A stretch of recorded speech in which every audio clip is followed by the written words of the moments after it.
Hey everybody, it's Russ from Kilt Cork, and I want to thank you for joining me tonight as we talk about a big event that's coming up and how to enjoy it and the things to do and places to go, all that kind of good stuff. As you can see, I've set up this war room of sorts. So yeah, you could say I'm obsessed that I've laid out a complete map with the wineries represented by their bottles. Disclaimer I'll get to in a second here. But this is going to help illustrate how to get around El Dorado County. And these best practices that I'm kind of going to just give to you as tips are really things that you can utilize at any event that you go to, such as Behind the Cellar Door that was last month down in Amador. Big Crush is coming up at the end of the year. Passport, and then there's a lot of these other events that are throughout the foothills and actually throughout the state of California. There's passport events. So these things will definitely apply to all of those, but we'll use El Dorado County as the specifics. And I want you guys to know that this is kind of a dialogue. So if you have questions, if you have your own best practices or your own tips, if you work in a tasting room and you want me to pass on a little bit of information, go ahead and send that in the comments. And we can get to that and talk about these things. But before we get into that, I do want to say that this show is based only on my opinion and based on my experience in these events. So take that for what it's worth. This isn't by no means Amador or El Dorado Wineries or any other association saying, Russ, you need to get out there and talk about this stuff. It's not that at all. It's actually me as a consumer who enjoys these events and tries to go to as many of these as I can, just kind of talking about the things that will help not only you enjoy the experience, but everybody else around you enjoy the experience. So this segment is kind of called How to Passport. So I've taken passport and made it into a verb, even though it's a noun, but I can do that because I guess just because. So this is what we're going to do. The first thing I want to talk about is really the things that can make passport kind of a drag for people. And again, this is from a consumer standpoint and from a participant standpoint. So when me and my friends and my family are out tasting at events like this, the things that can make it not as enjoyable really for the people that are in the tasting rooms and in the events, as well as I think probably the winery people too. Again, if you're watching this and you've got some feedback on best practices and stuff, feel free to throw a comment out there. But I'll just tell you, one of the biggest pet peeves and one of the things that can make an event really turn south, at least at that venue, is when a big group, like a limo, a bus, they bust into the venue and pretty much take over. And so I have nothing against big groups, limos, buses, those kind of things. I think they definitely serve a purpose. They keep people off the road. You've got a driver that's designated to keep you safe. And there's a lot of value to that. But what happens with these big groups, and a lot of times, is because they don't have to drive, they really enjoy their vino. And you get to these venues, and it's like a horde of people were let loose on you. So if you're sitting there tasting, you're learning about some of the wines, and you're looking at to buy a certain wine, and this big group comes in, and they're loud and they're obnoxious, and there's some that are intoxicated, it can kind of like say, well, okay, I guess my time's up here. Time for me to move on. Thank you very much. And then me and my small group will get in the car and move on to the next location, which if you've been in these events, you know that you're trying to keep ahead of the big groups. And you might even ask them, hey, where you guys been? Where are you going next? Because you're not going to go to that place. So that's a downer. That's a bummer for the winery. That's a bummer for you because you might want to enjoy that place. So what I'm saying is if you are in a group and you are traveling in a bus or a limo, it's really important that you're mindful of everyone else around you. And I have some tips. Like I said, we're going to go over 5 tips to help you enjoy your passport experience, whether it's passport, Behind the Cellar Door, Big Crush, the Placer Wine Walk, Placer Wine event, any of these events. It's going to help you enjoy that. So that's my pet peeve, big groups. just be mindful, be kind, be nice to people when you're out there, and don't get drunk. These events are not to get drunk. They're to go out and have a good time. That's me on my soapbox. Again, that's just my opinion. It's things that I've learned over the years. So we'll leave that where it is. And again, if you are out there and you're in a group, that's good. Kudos to you, because you're not going to be driving, and that's a good thing. So let's just talk about these regions for a second. So if you see my map here, I'm going to go over this. This is the county of El Dorado. And again, these wines represent the wineries that are in each part of these regions in El Dorado. So you can see just by the amount of wine that's in front of me, it's a pretty big region, and there's a lot of different wineries and a lot of places to go. And so I've even taken the time and effort to put the roads, the major roads, on this table, which is now El Dorado County. So a couple of disclaimers. First one, this is not to scale. It's also not, positionally accurate. It's just to represent the 3 major regions that are in El Dorado County. So let's take that right there. It's not to scale. 2, some of the roads that some of these wineries are on are not represented. I've got the basic arteries of the county to kind of show you what you're looking at when you're driving around El Dorado County. So just keep that in mind. So, people like Holly's Hill and Sierra Vista, there's a little road, Leisure Lane, but it's not on this map. Same thing with Perry Creek and Windwalker here in Fairplay in the south. You're going to want to take Perry Creek Road, but that's off of Fairplay Road.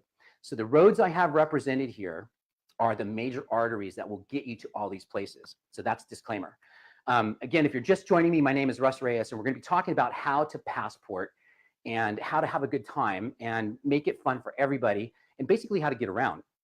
So if you're just joining me, grab your glass of wine, and we're going to go for a little tour here of El Dorado County, starting in the northern part with Carson Road.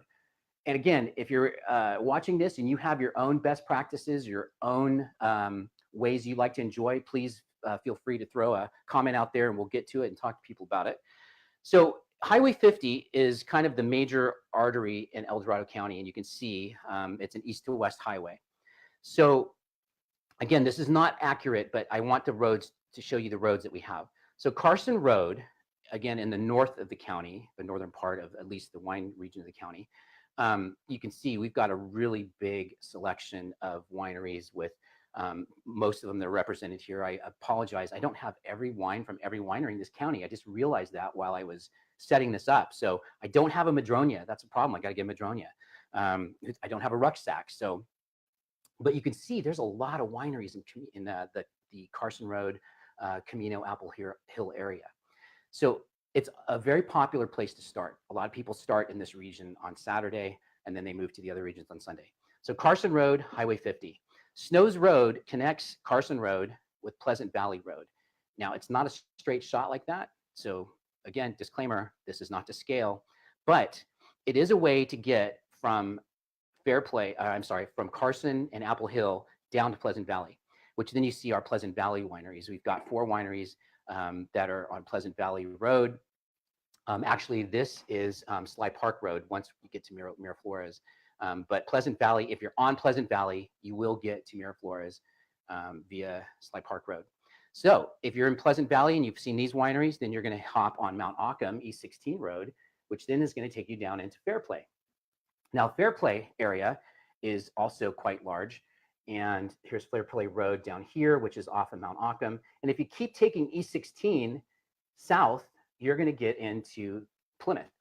You'll eventually get into Plymouth, and you'll go through the Shenandoah and Amador and all that kind of stuff.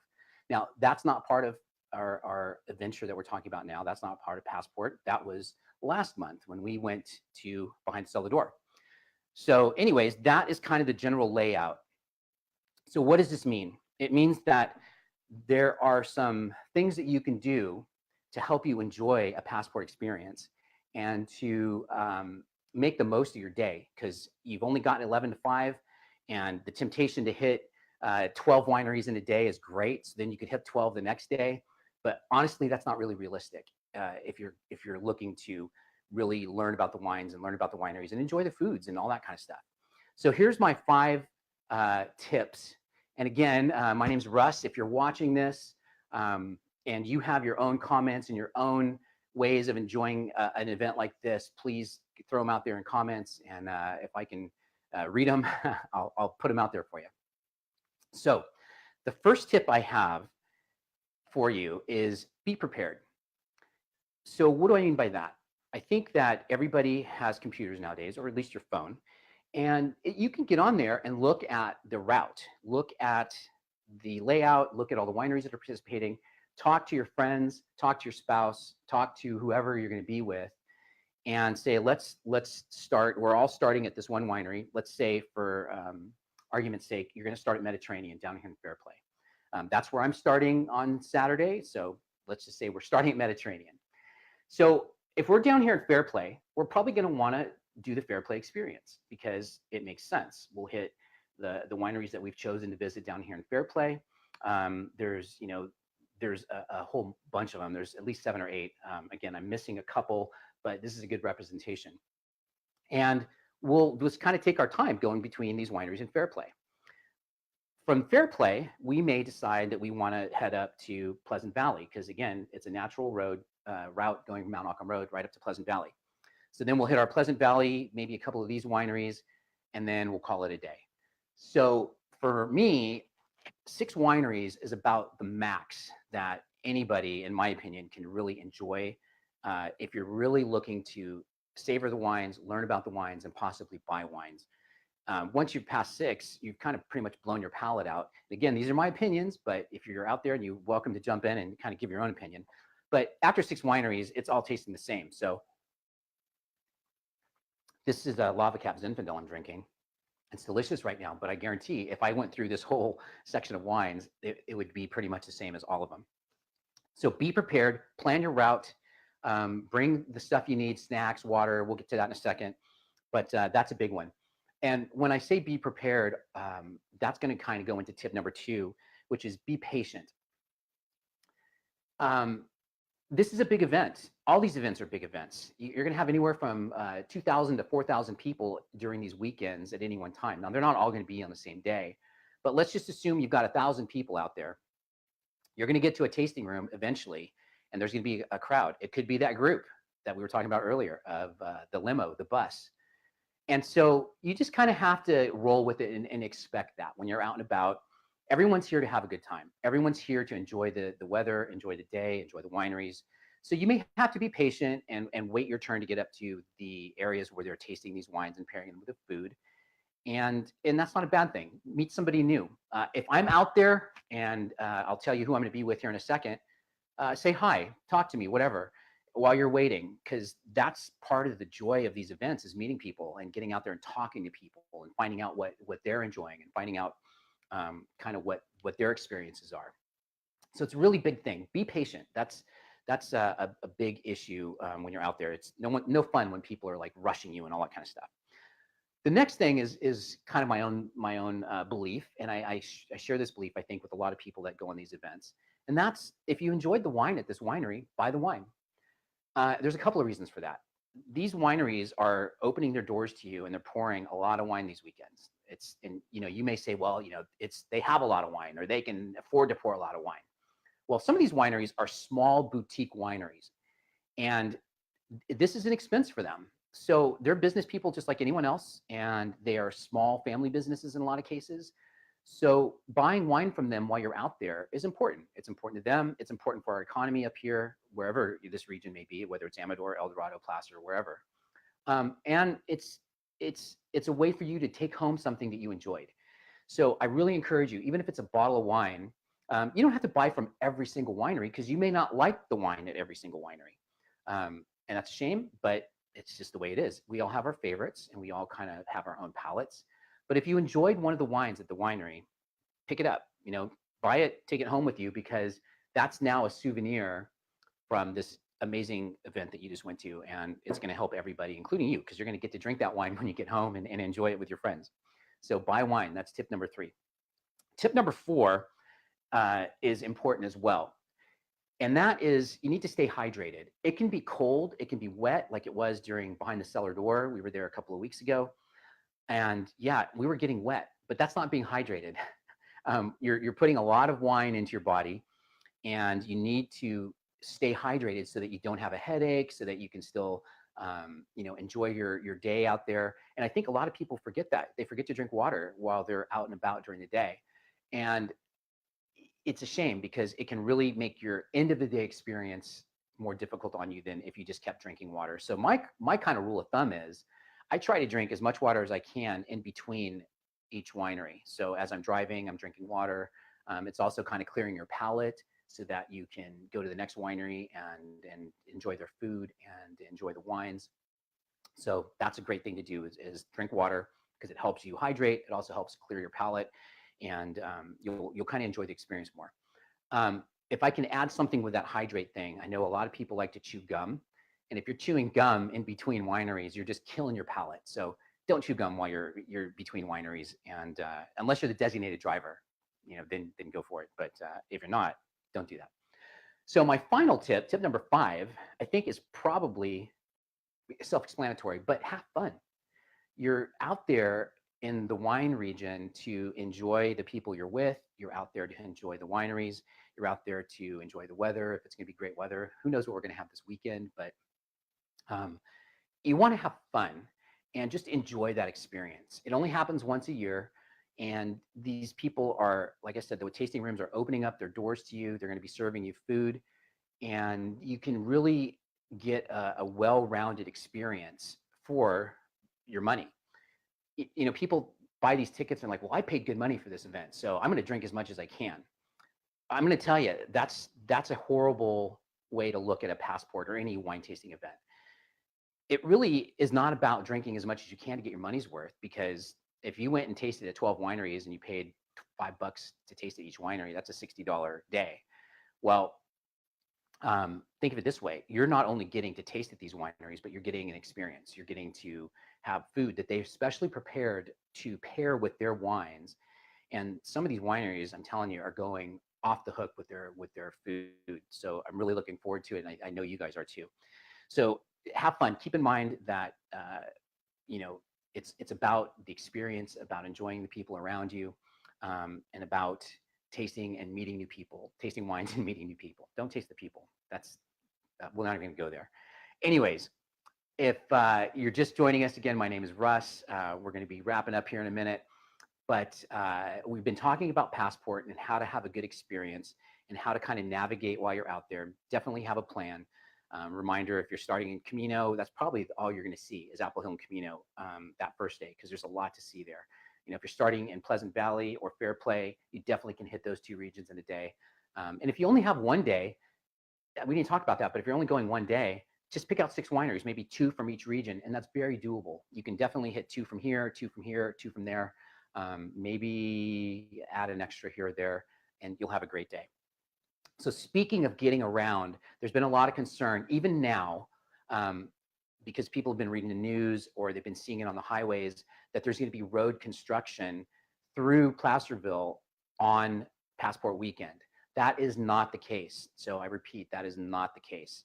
It was the case, but the good people at Caltrans decided that adding 2,000 extra people on the road on this weekend would be a bad idea when you're down to 1 lane. So that is not happening. Make sure you tell people that maybe we're planning to have that happen or kind of discouraged by that Caltrans has pushed that back to April 15th.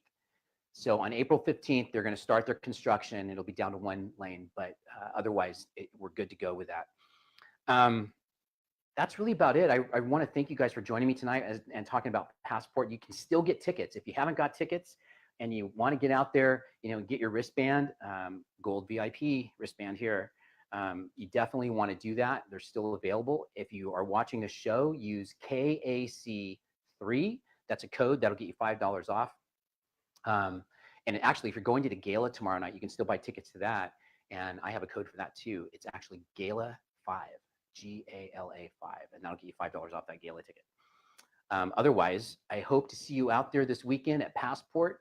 The only other thing I really want to bring up, besides telling you to follow me and all that, but we'll do that in a second, is really excited this weekend because Trio Vino is going to be back together, and I'm going to be out and about with About Town Deb. So follow her at About Town Deb, and Jeremy Marin from Existential Wine Guy. I said that right. Yeah, I nailed it. Existential Wine Guy. So the three of us are going to be out and about, experiencing the event together, doing a lot of social media posts. Definitely encourage you guys, if you're out there, to come up and say hi. We love saying hi and meeting people. And we're going to be starting, like I said, we're going to be starting at Mediterranean. So Fairplay will be our first day. We may make it up to a couple of these other ones, but we're still trying to plan our route out. So be sure to say hi to us if you're out there. Again, please follow me on Instagram, like my Facebook page. We're also on YouTube, so you can like that as well. Follow us on YouTube, subscribe, and comments. Please leave your comments in the section. I'm going to leave this now with your ability to win tickets. I've got 2 tickets to give away to Passport for either weekend, either this weekend or next weekend. And I'm just going to pick someone that commented on the show. We'll pick it tomorrow. So Friday, you know, if you don't have tickets yet, you'll have tickets tomorrow. But what I want you to do is I want you to comment with your favorite El Dorado County winery. Tell me who your favorite is. I'm curious to know. And if you comment, I'm going to assume that you can go. If you comment and you can't go, say I can't go, but I'm going to comment anyways. But I'm going to pick 2 tickets from people who comment about their favorite El Dorado winery, and you're going to have passes to Passport 2019. And I think that's about it. Again, if you need tickets, go to eldoradowines.org, Passport. They've got tickets there. And I think I've kind of covered all of the thing I need to cover. So thank you very much for joining me tonight on Kilt Cork Live. We'll be coming to you again next week. I'm not sure if we're going to be live or not, but we're working on a show down in Placerville. And that's kind of exciting. Otherwise, I'll see you this weekend out at Passport 2019. You guys, thank you again for joining me. My name is Russ Reyes, and this is Kilt Cork Live. Thank you. You guys have a good night. Cheers.